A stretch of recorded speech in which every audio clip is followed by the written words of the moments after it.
শীতকালে gas অম্বলের problem প্রায় লোকেরই বেড়ে যায়। তার প্রধান কারণ হচ্ছে শীতকালে যে আমরা গরম জামা গায়ে দিই বা অতিরিক্ত গরমের জন্য যে আমাদের যে জল, সে শরীরের জলটা স্কিনের ওপরে ম্যাক্সিমাম চলে আসে।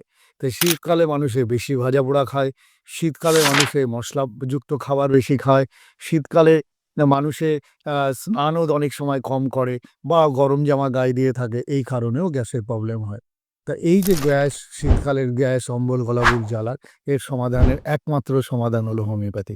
তা আমি আপনাকে কয়েকটি হোমিওপ্যাথি ওষুধ দেব। যদি ঠিকঠাক খান এবং একটি ভালো টিপস দেবো। যদি সেটা মেনে চলেন গ্যাস, অম্বল ঠিক হয়ে যাবে। ১ম এ দিই হচ্ছে টিপস। আদা, জিরে এবং মেথি যদি গরম জলের মধ্যে ভিজিয়ে যদি ১০ মিনিট রেখে দিয়ে সেই জল যদি খান, তাহলে আপনার 50% গ্যাস, অম্বল কিন্তু কমে যাবে। আদা, জিরে এবং মেথি ভিজিয়ে। আর দ্বিতীয়ত হচ্ছে যখন খাবেন, তখন একটু ধীরে, ধীরে খাবেন। চিবিয়ে খাবেন যাতে খাবারটা তাড়াতাড়ি ডাইজেস্ট হয় এবং যে আমাদের খাবারের মাধ্যমে যে গ্যাস্ট্রিক জুসগুলো পেটের ভেতরে যায়, সেগুলো সঠিকভাবে যাবে।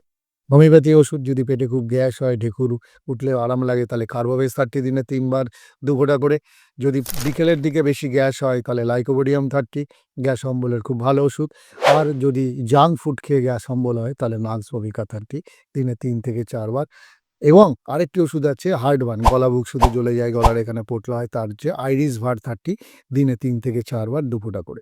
এগুলো খেয়ে দেখুন, একটা অভিজ্ঞ ডাক্তারের পরামর্শ নিই, একদম ভালো হয়ে যাবে। নমস্কার।